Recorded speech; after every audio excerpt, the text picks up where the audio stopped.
کرتے ہیں، ذہن نشین کریں۔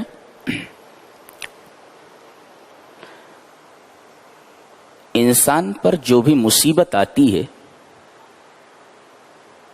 اس کی 3 وجہ ہیں۔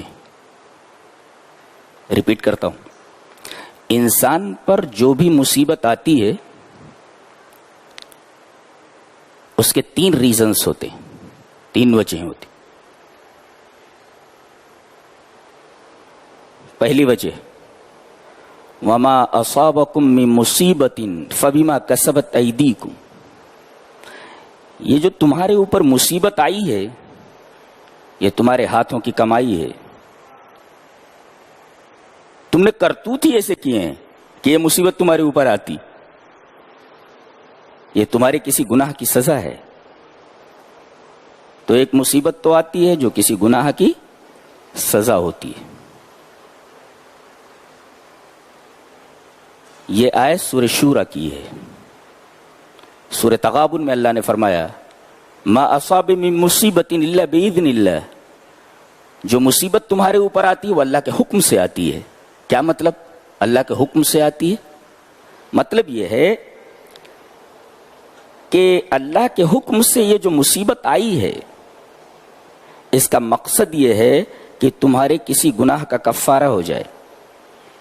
وہ مشہور حدیث ہے، آپ سنتے رہتے ہیں کہ اگر کسی مومن کو کانٹا بھی چبھ جائے، جو کانٹا چبھنے سے جو اس کو تکلیف ہوتی ہے، اس تکلیف کی وجہ سے اللہ تبارک و تعالیٰ اس کے گناہوں کا کفارہ کر دیتا ہے۔ تو ایک مصیبت آتی ہے آپ کے گناہوں کو مٹانے کے لیے آتی ہے۔ یہ مصیبت بہت بڑی رحمت ہوتی ہے۔ اور تیسری وجہ اور تیسرا ریزن بہت ہی عجیب ہے، غور سے سنو۔ اللہ تبارک و تعالی نے کسی بندے کے لیے کوئی اعلیٰ مرتبہ مقرر کیا ہوتا ہے۔ کیا مطلب؟ اللہ اپنے بندے کو کوئی اعلیٰ مقام دینا چاہتا ہے، اور اسے معلوم ہے کہ بندہ اپنے کسی عمل کی وجہ سے اس مقام تک نہیں پہنچ سکتا، تو اللہ اسے کسی بیماری میں مبتلا کر دیتا ہے، اسے کسی مصیبت میں مبتلا کر دیتا ہے۔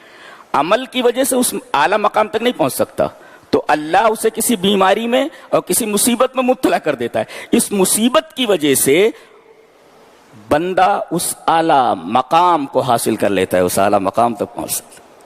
اللہ، اس کا مطلب کوئی بیماری آئے، کوئی مصیبت آئے تو ہو سکتا ہے یہ مصیبت اللہ ہمیں اس وجہ سے دے رہا ہے، اس مصیبت میں اس وجہ سے مبتلا کر رہا ہے تاکہ اس اعلیٰ مقام کو ہم حاصل کر لیں جو ہم اپنے عمل کی وجہ سے حاصل نہیں کر سکتے۔